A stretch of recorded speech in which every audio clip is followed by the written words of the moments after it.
का भलो? अब भाई कितना दूर जाए के बजी, एकदम पैरवा दुखा था हमार।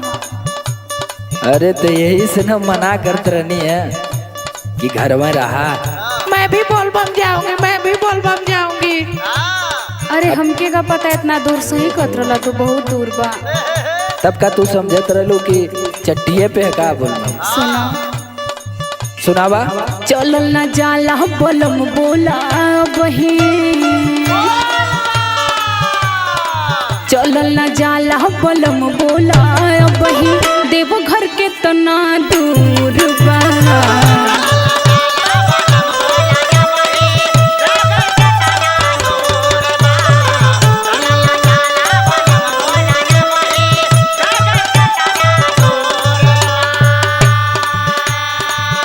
हिम्मत से काम ला और बाबा का नाम ला। अरे का करे, देखा एकदम परेशान हो गई बानी। वह सबके बुलावे न, वह सबके भेजे न। सुइया पहाड़ पार कैलू ये गोरी, सुइया पहाड़ पार कैलू ये गोरी, जलेबिया पहाड़ अभी बाकी बा। अब वही ढेर दूर जाए के बाबा। अब बहुत दूर है। बाबा का नाम ला और चलत रहा धीरे धीरे। अच्छा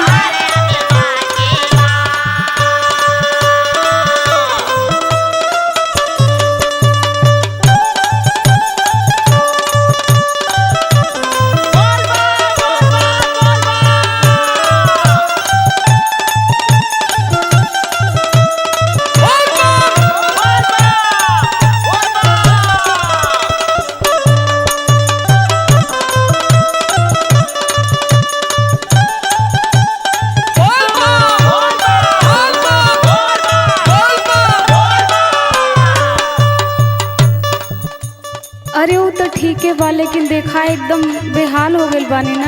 हम सोचे कि नजदीक ही आगे नहीं जा। तो लेबू का बाबा बरसा दिया थोड़ा सा।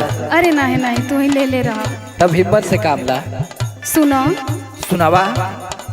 एको कदम अब चलल न जाला,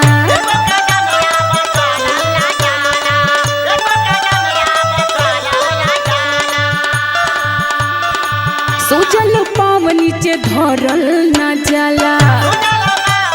हम समझत ही तुम्हार फीलिंग, लेकिन का कर दो, बाबा का महिमा है। एको कदम अब चलल न जाला, सोचल पाव नीचे धरल न जाला। 4 दिन भइल चलत बोला बही, 4 दिन भइल चलत बोला बही, बैजू नगर कितना दूर बा।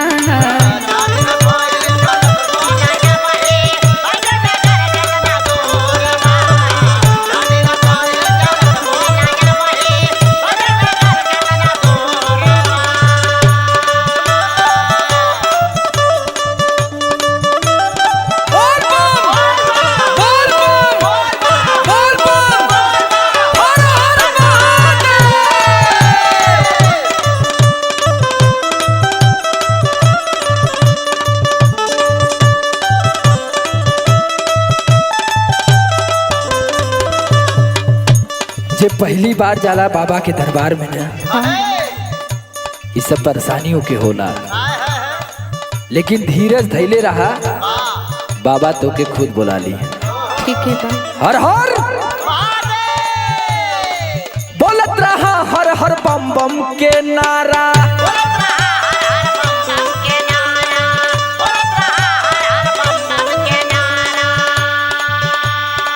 होई है जरूर प्रभु तोहरो सहारा।